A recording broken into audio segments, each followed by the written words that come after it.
Hello students, welcome back to our channel. అందరూ ఎలా ఉన్నారు ఫ్రెండ్స్? అందరూ బాగానే ఉన్నారు అనుకుంటున్నా. సో తెలంగాణ ఇంటర్మీడియట్ పబ్లిక్ ఎగ్జామినేషన్కి సంబంధించి పేపర్ కరెక్షన్స్ అనేటివి ఆల్రెడీ స్టార్ట్ కావడం అయితే జరిగింది. సో పేపర్ కరెక్షన్స్ అనేటివి సాఫీగా అయితే జరుగుతున్నాయి ఫ్రెండ్స్. మీరైతే చిల్గా అయితే ఉండండి, ఏమాత్రం టెన్షన్ అయితే పడకండి.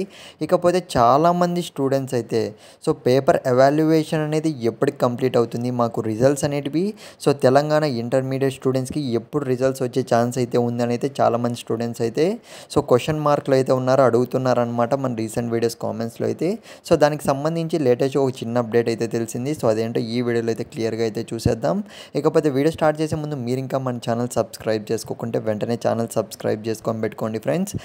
మీకు ఇంకా ఏమైనా డౌట్ ఉంటే మీరైతే ఎగ్జామినేషన్స్ అయితే రాశారో, మీరు ఏదైనా ఎగ్జామ్ అనేది సరిగ్గా రాయలేదు, ఏమైనా డౌట్ ఉంటే మాత్రం కామెంట్ అయితే చేయండి. పేపర్ ఎవాల్యుయేషన్కి సంబంధించి మీరు టెన్షన్ పడకండి.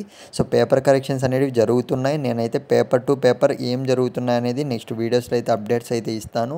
మీరు టెన్షన్ పడకండి, ఫస్ట్ ఆఫ్ ఆల్ చెప్తున్నా. ఇకపోతే రిజల్ట్స్ విషయానికి వస్తే ముందుగా చూసుకున్నట్లయితే ఏపీ స్టూడెంట్స్కి మనకు ఇంటర్మీడియట్ ఎగ్జామ్స్ ముందుగా కంప్లీట్ అయ్యాయి కాబట్టి ఏపీ వాళ్ళకి ఫస్ట్ రిజల్ట్స్ అనేవి రిలీజ్ చేయడం అయితే జరుగుతుంది. తెలంగాణ స్టూడెంట్స్ విషయానికి వస్తే వాళ్ళకి రిలీజ్ అయిన విత్ ఇన్ 1 వీక్ లేదంటే 10 డేస్ లోపు అయితే మనకు ఆ 10 డేస్ గ్యాప్లోనే తెలంగాణ స్టూడెంట్స్ కూడా వచ్చేస్తాయి. మీరు టెన్షన్ పడకండి. ఇకపోతే స్క్రీన్ మీద అయితే గమనించండి, ఇదైతే మనకు ఒక అప్డేట్ లాంటిది అనుకోవచ్చు. మనకైతే తెలంగాణ ఇంటర్మీడియట్ పబ్లిక్ ఎగ్జామినేషన్కి సంబంధించి రిజల్ట్స్ అనేటివి మనము కౌంట్ డౌన్ చేసుకుంటే, పేపర్ కరెక్షన్ మొత్తం కౌంట్ డౌన్ చేసుకుంటే మనకు ఏప్రిల్ 3rd వీకెండ్ లేదంటే ఏప్రిల్ లాస్ట్ వీక్లో రిజల్ట్స్ వచ్చే ఛాన్స్ అయితే ఉంది ఫ్రెండ్స్. వీడియో లైక్ చేయడం మర్చిపోకండి, మీ ఫ్రెండ్స్కి షేర్ చేయండి.